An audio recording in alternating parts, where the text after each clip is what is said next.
Again, thank you for being faithful members of the Presbytery of Nevada. We thank you that you are one of the strongest, most vital churches in the Presbytery, and God bless you. I pray for you.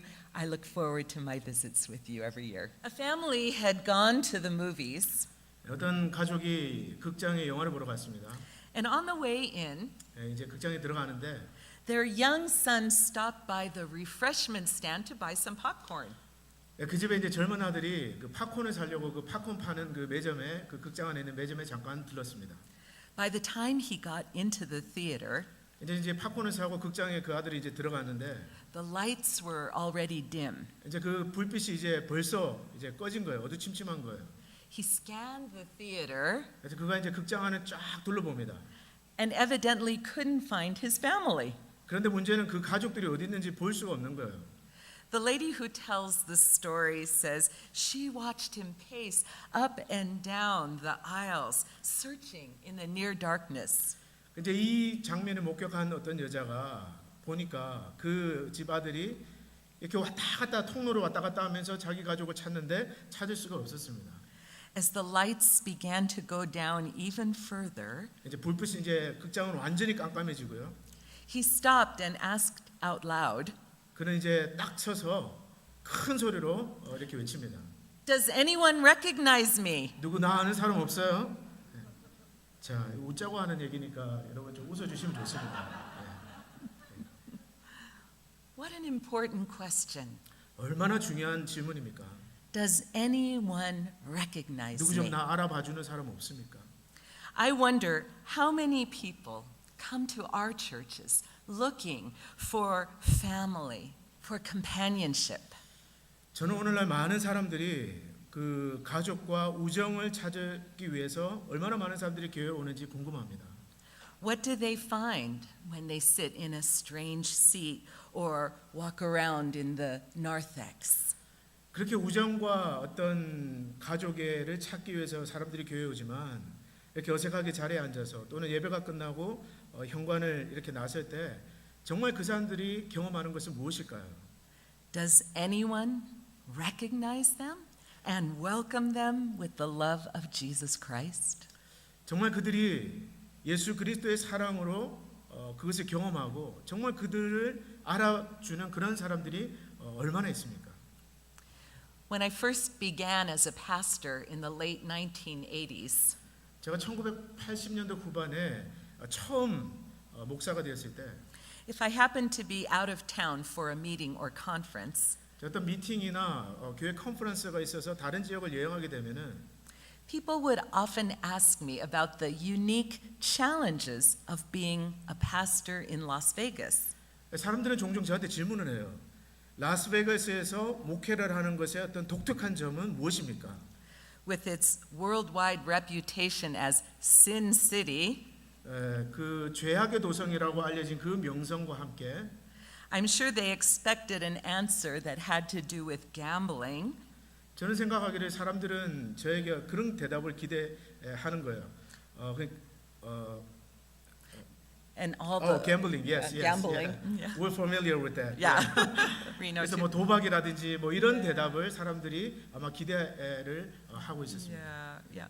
And all of the worldly vices that go with gambling. 그리고 갬블링과 관련된 그 여러 가지 다른 죄악들 있지 않습니까? However, my answer usually had to do a lot more with the fact that 근데 제 대답은 조금 달랐어요. 조금 뭐 다른 것과 관련이 있었습니다. this was one of the most rapidly growing communities in the country.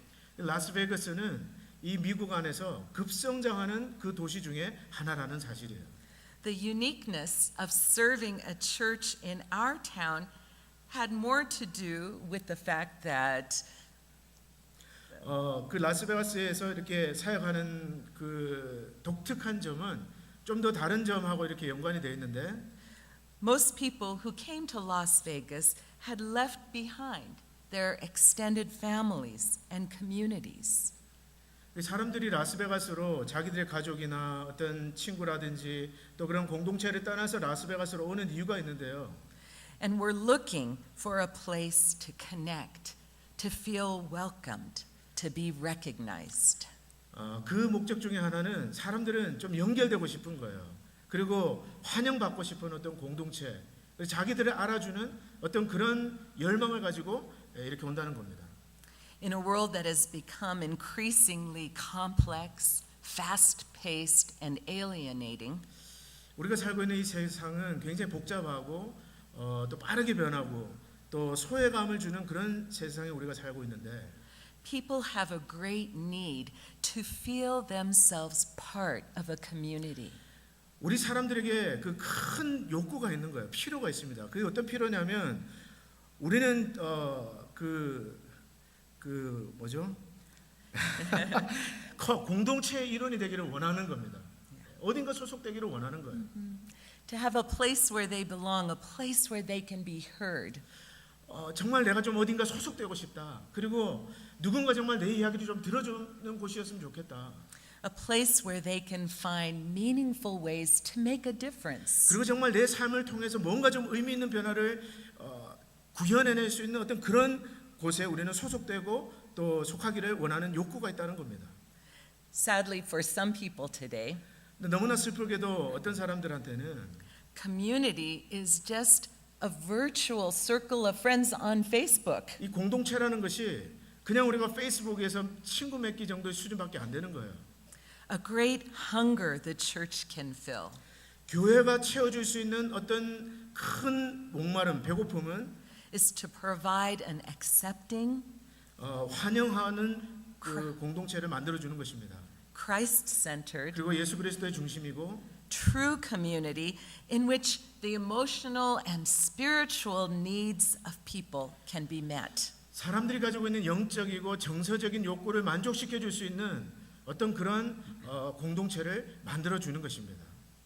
In our passage from Acts 2, 오늘 우리가 읽은 사도행전 2장에는 we have a thumbnail sketch of the early church. 우리는 초대 교회의 어떤 밑그림, 기본적인 모습을 우리가 볼 수 있습니다. The second chapter begins by telling the story of Pentecost, 사도행전 2장은 오순절에 대한 설명으로 시작을 하는데요. the coming of the Holy Spirit upon the believers like a mighty rushing wind and with tongues of fire. 오순절에 어떤 일이 일어났습니까? 급하고 강한 바람같이 성령이 그 모인 사람들 가운데 임하셨고 또 불의 혀같이 갈라지는 그런 것들이 나타났습니다. The dazzling display of languages. 그리고 사람들은 각종 여러 가지 방언을 말하기 시작했어요. Peter's inspired sermon and the conversion of 3,000 who heard him and believed that day. 베드로의 그 영감 충만한 설교를 통해서 그날에 3,000명이 회심하고 예수 그리스도를 믿게 되었습니다. The final verses of the chapter will focus on this morning. Tell what happened next. 그런데 바로 우리가 다루고 있는 오늘 이 본문에는 그 다음에 어떤 일이 벌어졌는지를 설명해 주고 있어요. The excitement of Pentecost was not just a momentary blaze of enthusiasm that fizzled out. 그 오순절에 사람들이 경험한 기쁨이라는 것은 그냥 반짝하고 사라지고 마는 흐지부지되고 마는 그런 종류의 어떤 기쁨이 아니었습니다. Instead, the experience of the Holy Spirit's coming 오히려 사람들이 그 성령을 경험하고 난 다음에 그들이 경험했던 것은 resulted in a warming, sustaining flame. 뭔가 따뜻하고 지속적으로 계속되는 어떤 불꽃과 같은 것이었는데 That was the center of the growing community of faith. 그것이 바로 믿음의 공동체를 만드는 핵심이 되었습니다. So, what was it about this young Jerusalem church that made it grow so dramatically? 자, 그렇다면 정말 이 예루살렘 교회가 정말 그렇게 드라마틱하게 성장할 수 있었던 배경은 무엇이었을까요? 그 이유는 무엇이었을까요? What was going on there that we can learn from today? 그리고 오늘 우리가 그것으로부터 무엇을 적용할 수 있을까요? Verse 42 summarizes the marks of the infant church. 우리가 읽은 본문 42절은 이제 막 걸음마를 시작한 그 초대 교회가 가지고 있었던 어떤 특징을 보여주는데요. They focus on 4 areas: 그들은 4가지에 초점을 맞추고 있었습니다. teaching, 설교와 가르침, fellowship, 그리고 교제와 친교, breaking of bread, 그리고 떡을 떼는 그 성만찬과 교제를 말합니다. and 그리고 prayers. 기도였습니다. In verse 43 to 46, 43절에서 46절까지 we see specific examples of what the new community centered on Christ experienced. 우리는 바로 이 예수 그리스도의 중심을 둔 교회가 새로운 교회가 어떤 것을 경험했는지를 우리는 42절로 43절로 46절까지 보게 됩니다. And finally, in verse 47, 그리고 마지막에 47절에서는 we see the result of the community's life together was steady and continuous church growth. 그리고 이 공동체가 그 결과 계속해서 성장하고 꾸준하게 자라났던 것을 우리는 알 수 있습니다. And day by day the Lord added to their number those who were being saved. 성경은 말하기를 날마다 주께서 구원받는 사람들의 숫자를 더하게 하시니라. There was a magnetic quality about the early church. 초대 교회는 자석과 같이 끌어당기는 어떤 힘이 있었어요. Something that attracted people and drew them in. 사람들을 굉장히 매력적으로 이끌고 그 사람들을 교회 안으로 끌어들이는 무언가가 있었습니다. I believe that in order for a church to be magnetic, 제가 믿기로 교회가 그렇게 정말 다른 자석과 같이 영혼들을 끌어모으는 그런 교회가 되기 위해서는 it must be committed to three things: 세 가지에 헌신해야 된다라고 믿습니다. loving God, 하나님을 사랑하고 loving people, 이웃들을 사랑하고 and reaching out. 그리고 우리는 전도와 선교를 해야 됩니다. These three things are inextricably bound. 이 세 가지가 불가분의 관계에 있는 거예요. And if one of them is lacking, the church will die. 그 중에 한 가지가 부족하다면 교회는 will die. die 될 거예요. For example, 예를 들어서 a church that claims to truly love God and love each other, 어떤 교회가 우리는 하나님을 사랑해. 그리고 우리는 이웃을 사랑해. but does not reach out beyond its own membership to welcome others in the name of Jesus 말은 Christ, 그렇게 하면서 그 교회 멤버들 밖에 사람들에게 리치아웃 하지 않는다면, 전도하고 선교하고 관심을 가지지 않는다면 is a church that will eventually die out. 그런 교회는 결국 죽어지게 될 거라는 거예요. There is no new life, no new members being added. 새로운 생명이 태어나는 일도 없을 것이고 새로운 멤버가 들어오는 일도 없을 거예요. A church that loves God, loves people, and reaches out is a dynamic and growing community. 그래서 여러분 하나님을 사랑하는 교회, 그리고 이웃을 사랑하는 교회, 그리고 전도하고 선교하는 교회야말로 역동적으로 계속해서 성장하는 교회가 될 것입니다. It recognizes that the church does not grow by coincidence. 우리가 이걸 잘 알아야 돼요. 교회는 우연히 성장하지 않습니다. Rather, it grows by intentional demonstration of its love, 오히려 우리가 서로 정말 힘을 다해서 노력을 다해서 의도적으로 서로 사랑하고 and by a strong commitment to its mission. 그리고 우리에게 주어진 그 미션에 헌신할 때 비로소 교회는 성장하게 됩니다. The description of the early church gives us an effective church growth strategy that we can use today. 그래서 우리가 오늘 보고 있는 이 초대 교회의 전략, 그런 것을 통해서 오늘 우리는 교회가 어떻게 성장할 수 있을지를 배우게 됩니다. Let us return to the four distinctive marks of the growing church listed in verse 42. 오늘 우리가 42절에 기록된 성장하는 교회에 어떤 특징들이 있는지를 다시 한번 주목해 보고자 합니다. The first one is teaching. 자, 첫 번째는 티칭이에요. 설교와 교육을 말합니다. The verse reads, "They devoted themselves to the apostles' teaching." 오늘 본문은 말하기를 그들은 초대교회 성도들은 사도들의 가르침에 헌신했다. While it is essential for the church to proclaim the gospel to those who have never heard, 여러분 교회가 복음을 한 번도 들어보지 못한 사람들에게 복음을 전하는 거 굉장히 중요하고 본질적인 일입니다. it is also essential that we teach those who come to faith in Christ. 그러나 또 한 가지 교회에 본질적으로 중요한 것이 있는데 그것은 이미 예수 그리스도를 믿는 성도들을 교육하고 훈련하고 양육하는 거예요. We must not remain spiritual infants. 우리는 영적인 유아, 영적인 베이비로 머물러서는 안 됩니다. We must mature in our faith, 우리는 믿음에서 성숙해야 되는 거예요. an understanding of God's word 그리고 하나님의 말씀을 이해하는 데서 우리는 자라가야 됩니다. and God's will for our lives. 그리고 우리 삶을 향한 하나님의 뜻을 아는 일에 우리는 성숙하고 자라가야 합니다. The task of teaching must be focused 바로 이 설교와 가르침의 목적이 여기에 초점이 맞춰져 있습니다. on making disciples who will in turn carry the gospel to others. 그래서 우리가 제자가 되고 결국 다른 사람들에게 복음을 전하는 그런 제자로 훈련되어지는 거예요. 그것이 목적입니다. 초점이에요. In Ephesians 4, 에베소서 4장에는 the Apostle Paul uses the phrase equipping the saints 사도 바울이 그런 표현을 씁니다. 성도들을 구비시킨다.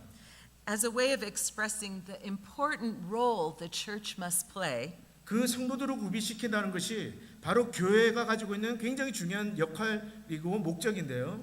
in training those who are committed to live out their calling in Christ in every arena in life. 그것은 바로 삶의 각 영역에서 예수 그리스도의 그 소명을 받은 바로 여러분들을 훈련시키고 양육하는 것입니다. 그게 성도를 구비시킨다는 의미예요. Teaching happens primarily through the preaching of the word, Sunday school, Bible study. 그래서 이런 설교와 가르침은 주로 바로 이런 설교를 통해서 또는 썬데이 스쿨이라든지 또는 뭐죠? Bible study. 예, 바이블 스터디, 예, 성경 공부를 통해서 여러분 훈련되는 거예요. There is no way to overemphasize the importance of parents being committed to their children's Christian education. 그래서 여러분 부모로서 우리 자녀들을 기독교적인 가치관으로 양육시킨다는 거 굉장히 중요합니다. 아무리 강조해도 지나치지 않아요. Listen, you parents and grandparents who love your kids and want what is best for them. 자, 여러분들 가운데 정말 여러분들의 자녀들을 위해서 사랑하는 자녀들을 위해서 정말 최고의 것을 주기를 원하는 우리 부모님들과 우리 할머니 할아버지들은 잘 들어보십시오. By all means, get them involved in academic programs, music lessons, sports, etc. 여러분이 할 수 있다면 여러분의 자녀들이 학교에서 공부하고 또 뭐 스포츠를 배우고 음악을 배우고 뭐 이런 거 다 시키세요. But in all of that busyness, 그러나 이 모든 것들 위해 be sure you do not neglect the care and nurture of their eternal souls. 여러분 그 자녀들의 영혼을 양육하고 그들을 영적으로 훈련하는 일을 절대로 소홀히 하지 마십시오. Of course, Christian nurture does not end when we are young. 물론 여러분 이 기독교 교육이라는 것은 우리가 어릴 때나 젊을 때로 끝나는 거 아니에요. We should not be satisfied with an elementary school knowledge of the Bible. 여러분 우리가 가지고 있는 어떤 성경적인 지식이라든지 어떤 믿음의 어떤 그런 것들이 초등학생 수준으로 머물러서는 안 됩니다.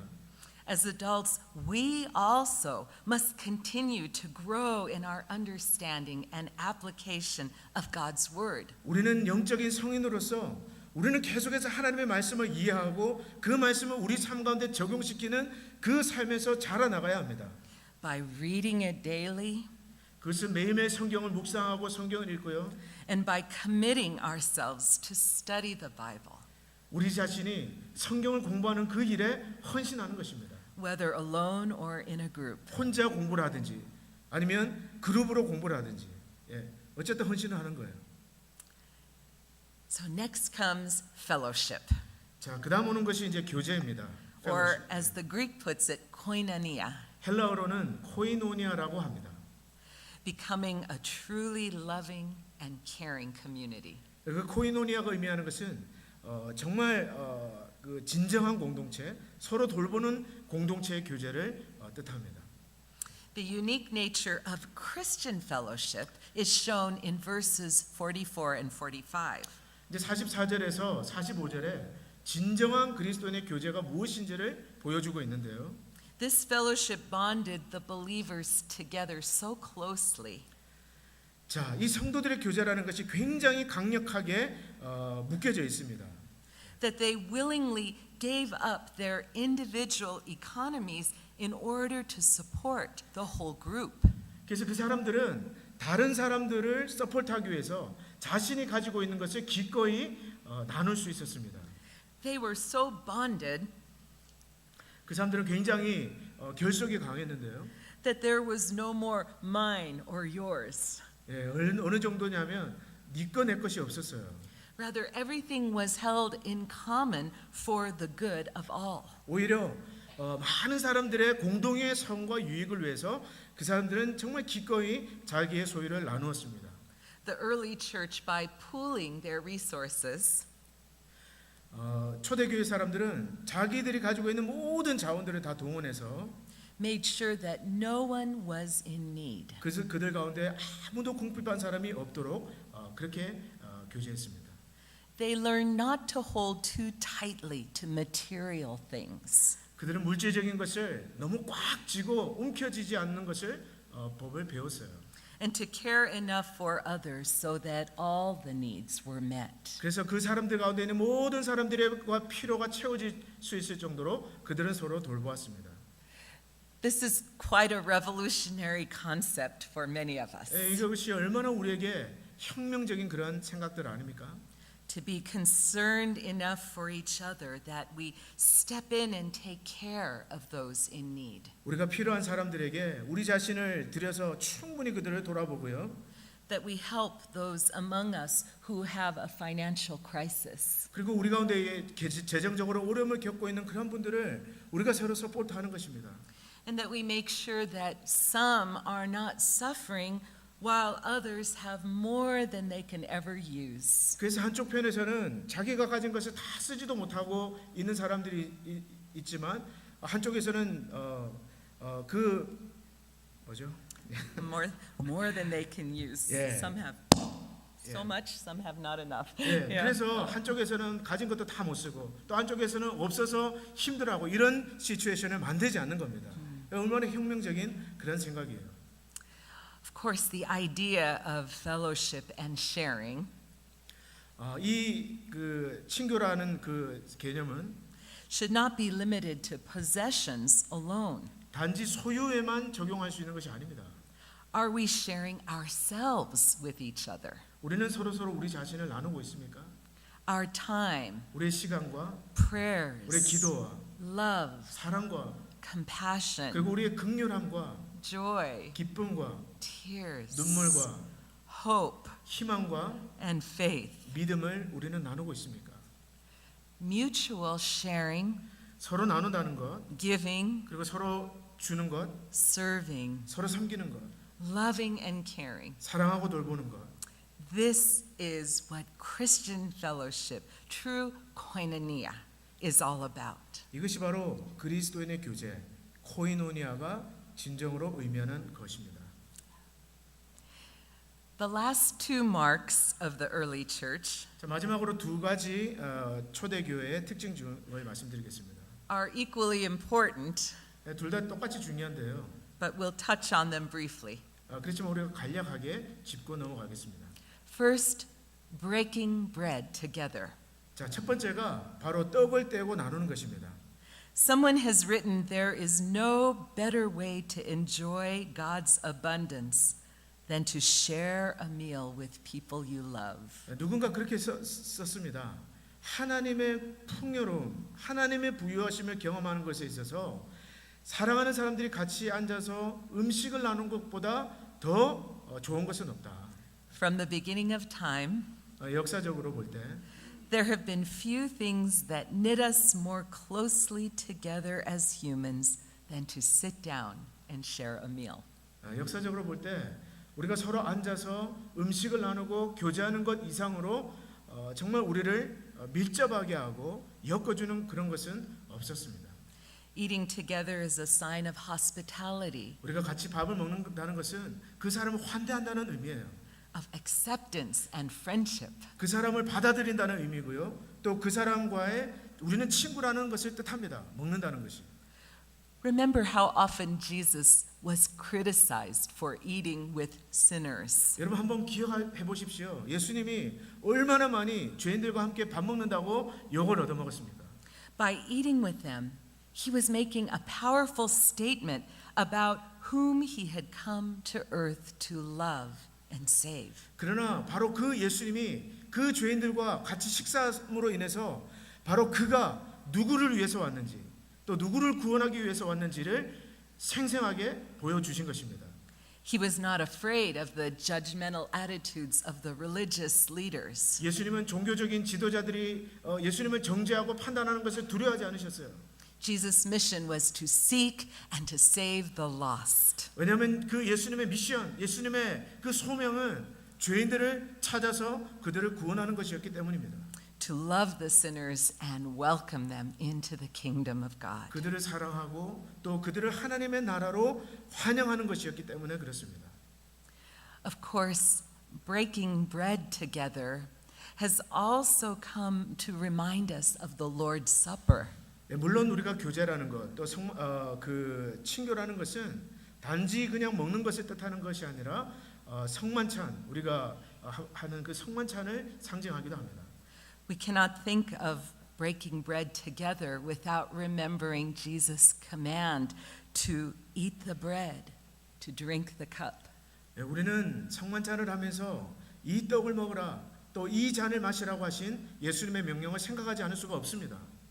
And in so doing to celebrate that Christ has forgiven us. 그리고 그 성만찬을 참여하면서 우리는 예수 그리스도께서 우리 죄를 용서해 주셨다는 것을 기념하는 거예요. And has made us one through his blood shed on the cross for the sake of all who will believe. 그리고 바로 믿는 우리를 위해서 그분이 십자가에서 죽으셨다는 것, 그리고 그것을 통해서 우리를 하나로 만들어 주셨다는 것을 우리는 기념하는 것입니다. 성만찬에서요. The fourth mark of the growing church is prayer. 자, 네 번째 성장하는 교회의 특징은 바로 기도입니다.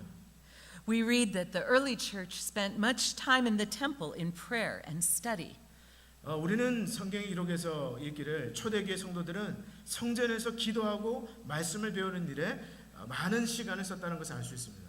These Jewish believers had not yet been driven out of the temple. 그러니까 이 유대 크리스천들, 그러니까 제자들, 새롭게 믿기 시작한 이 제자들이 아직 그 유대인의 성전에서 쫓겨나기 전의 일이었어요. And judging from this verse, they maintained the daily discipline of study and prayer. 그래서 오늘 본문에 따르면 이 처음 제자들은 여전히 매일매일 그들이 기도하고 말씀을 공부하는 일에 헌신했다는 것을 알 수 있습니다. Many of us have experienced firsthand the comfort of knowing that there are others who share our burdens in prayer. 자, 우리는 얼마나 많이 직접적인 위로를 받습니까? 언제요? 누군가 우리를 돌보고 우리를 위해서 기도하고 있다는 것을 알 때 얼마나 많은 위로를 받습니까? What a difference it makes when we are going through a difficult time in our lives, that we are not alone. 우리가 힘든 어려운 고난을 지나갈 때 우리가 혼자가 아니라는 것을 알 때 여러분 그것이 얼마나 우리 삶에 많은 차이를 만들어내냐는 거예요. That our concerns and needs are being lifted up to the Lord by caring friends who love us and are ready to help. 그래서 우리를 사랑하고 우리를 도와줄 수 있는 준비가 되어 있는 그 사람들이 우리의 그 문제와 우리의 어떤 고민을 하나님 앞에 기도로 올려드릴 때 그것이 얼마나 우리에게 위로가 되고 차이를 만들어내냐는 거예요. Friends, 성도 여러분, what kind of church is Reno Korean Presbyterian Church? 자, 우리 리노 한인 장로교회는 어떤 교회입니까? Are you focused on loving God, loving people, and reaching out? 여러분들은 하나님을 사랑하고 또 서로를 사랑하고 또 이웃을 향해서 전도하고 선교하는 그러한 교회입니까? Are you a church that is attractive and growing because you are devoted to the priorities of teaching, fellowship, breaking bread, and prayer? 자, 여러분들은 정말 설교와 가르침에 헌신하고 또 친교에 헌신하고 또 떡을 떼고 기도에 헌신함으로써 충분히 매력적으로 사람들을 그리스도께로 인도하고 있는 그런 교회입니까? Take a moment to think about your own personal commitment to these priorities. 이 우선순위들에 대해서 여러분 개인은 어떻게 헌신하고 있는지를 한번 생각해 보십시오.